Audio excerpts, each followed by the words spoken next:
जैसे शहरों में लोग हर छोटे बड़े काम के लिए जिला मुख्यालय यानी कलेक्ट्रेट जाते हैं, वैसे ही गांव देहात के लोग उपखंड कार्यालय यानी उपमंडलीय कार्यालय जाना पड़ता है। इन उपखंड कार्यालय में उप जिला अधिकारी स्तर के अधिकारी बैठते हैं।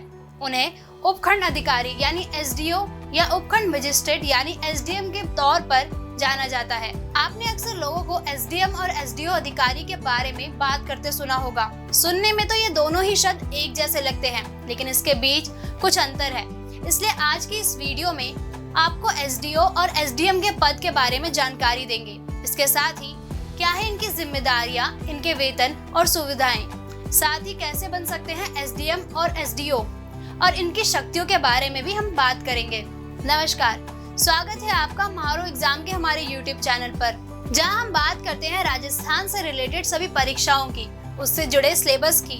साथ ही हम आपको मोटिवेट करने के लिए लेकर आते हैं कुछ सक्सेस स्टोरीज, जिन्होंने कड़ी मेहनत करके कुछ कमाल कर दिया, जिन्हें देखकर आपको भी कॉन्फिडेंस मिलता है कि मुश्किल चाहे कितनी भी क्यों ना हो, कड़ी मेहनत करके कोई भी सक्सेस हासिल कर सकता है। दोस्तों, आज के इस वीडियो में हम बात करेंगे एसडीएम और एसडीओ के बारे में, साथ ही जानेंगे कि इनके काम क्या होते हैं। तो चलिए शुरुआत करते हैं हम आज के वीडियो की। कोरोना काल के दौरान एसडीओ और एसडीएम की चर्चा हर अखबार में पढ़ने और सुनने को मिलती थी। कोरोना महामारी के दौरान में लॉकडाउन और कर्फ्यू जैसे हालात बने हुए थे, तो कहीं भी आने जाने और आयोजन के लिए विशेष अनुमति लेनी पड़ती थी। यह अनुमति देने का कार्य संबंधित क्षेत्र के प्रशासनिक अधिकारी करते थे। 2021 में कोरोना महामारी की दूसरी लहर के दौरान छोटे छोटे लॉकडाउन लगाए गए थे। इनकी पालना और अनुमति जैसे कार्यों की जिम्मेदारी उस क्षेत्र के एसडीओ और एसडीएम संभाल रहे थे। कुछ राज्यों में पुलिस महकमे के सक्षम अधिकारी भी यह जिम्मेदारी संभाल रहे थे। जिला स्तर पर यह सब कार्य संबंधित जिला कलेक्टर और जिला अधिकारी करते थे। किसी भी जिले में सबसे ज्यादा कार्यकारी और प्रशासनिक शक्तियां जिला अधिकारी यानी डीएम के पास होती हैं। इसके बाद उपखंड अधिकारी कार्यालय एवं प्रशासनिक के साथ दूसरे नंबर पर सबसे ज्यादा ताकतवर ओहदा होता है।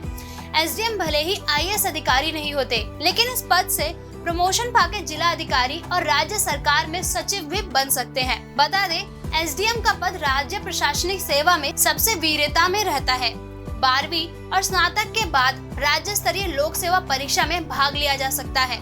राज्य सरकार द्वारा जिलों को विभाजित करके उपखंडों का गठन किया जाता है। जैसे जिला मजिस्ट्रेट पूरे जिला का मुख्य न्यायाधीश होता है, वैसे ही सब डिविजनल मजिस्ट्रेट जिला के उपखंडों में न्यायाधीश और प्रशासनिक अधिकारी के तौर पर काम करते हैं। साथ ही सभी जमीनी मामलों के कानूनन निपटारे की जिम्मेदारी भी इन्हीं की होती है। हालांकि कई राज्यों में दोहरी व्यवस्था भी होती है, वहाँ एसडीएम के साथ साथ एसडीओ की भी पोस्ट होती है, जबकि कई राज्यों में उनके प्रशासनिक ढांचे के अनुसार एसडीएम और एसडीओ एक ही अधिकारी होते हैं और कार्यकारी शक्तियों का प्रयोग करते हुए उपखंड मजिस्ट्रेट की भूमिका का निर्वहन करते हैं। हालांकि अलग अलग विभागों में एसडीओ नियुक्त किए जाते हैं, लेकिन इनके पास कार्यकारी मजिस्ट्रेट की शक्तियां नहीं होती है। वह अपने जिला अधिकारी और तहसीलदार दोनों के बीच संबंध की एक कड़ी का प्रतिनिधित्व करते हैं। इन पदों के लिए कोई निश्चित कार्य समय नहीं होता, क्योंकि अधिकारी को हर समय ड्यूटी के लिए तैयार रहना पड़ता है। एसडीओ और एसडीएम बनने के लिए राज्य स्तर की लोक सेवा परीक्षा पास करनी होती है। जैसे उत्तर प्रदेश में यूपीपीएससी, बिहार में बीपीएससी, राजस्थान में आरपीएससी और अन्य राज्य लोक सेवा आयोग परीक्षा आयोजित करती है।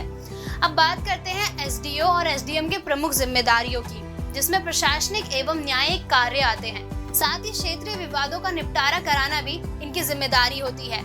आपदा प्रबंधन, राजस्व कार्यों में भूमि रिकॉर्ड का रख रखाव भी इनके जिम्मे होता है। राजस्व मामलों का संचालन करना भी इन्हीं की ड्यूटी होती है। सीमांकन और अतिक्रमण से निपटारा करना भी इन्हीं के कार्य हैं। वहीं सार्वजनिक भूमि का संरक्षण, भूमि पंजीकरण करवाना, चुनाव आधारित कार्य, विवाह पंजीकरण, ओबीसी, एससी, एसटी और जन्म एवं निवास प्रमाण में ये सारी प्रमुख जिम्मेदारियां एसडीओ और एसडीएम की होती है। एसडीएम और एसडीओ की सैलरी जिलाधिकारी से कम होती है, लेकिन इस नौकरी में कई सुविधाएं दी जाती है। इस पद की जिम्मेदारी के साथ आकर्षक वेतन और अन्य भत्ते भी मिलते हैं। एसडीओ और एसडीएम को पे बैंड 9,300 से 34,800 में, ग्रेड पे 5,400 के अनुसार तनख्वाह मिलती है। इससे इनकी शुरुआती सैलरी 56,100 रुपए तक होती है। इन्हें वेतन के अलावा कई और सुविधाएं भी दी जाती है, जैसे सरकारी निवास, सुरक्षा कर्मी और घरेलू नौकर जैसे रसोइया और माली। इसके साथ ही इन्हें एक आधिकारिक वाहन, एक सरकारी टेलीफोन कनेक्शन, मुफ्त बिजली, राज्य में आधिकारिक यात्राओं के दौरान आवास सुविधा, उच्च अध्ययन के लिए अवकाश, पेंशन आदि। कई राज्यों में इनके वेतन नियम के आधार पर सैलरी और सुविधाओं में अंतर हो सकता है। दोस्तों, अब तो आपको पता चल ही गया होगा कि एसडीएम और एसडीओ के कार्य क्या क्या होते हैं, साथ ही उनका वेतन कितना होता है, इस बात की जानकारी भी आपको हो ही गई होगी। अगर आपको एसडीओ और एसडीएम के बारे में कोई और जानकारी चाहिए या आपके पास इससे रिलेटेड कोई और सवाल है तो हमें कमेंट में लिखकर जरूर पूछें। दोस्तों, अगर आपको हमारी ये वीडियो पसंद आई हो तो इसे अपने दोस्तों के साथ भी जरूर शेयर करें। साथ ही हमें इंस्टाग्राम और टेलीग्राम पर भी फॉलो कर सकते हैं। जल्दी आपसे फिर मुलाकात होगी एक नए टॉपिक पे, एक नई वीडियो के साथ। देखते रहिए मारो एग्जाम। नमस्कार।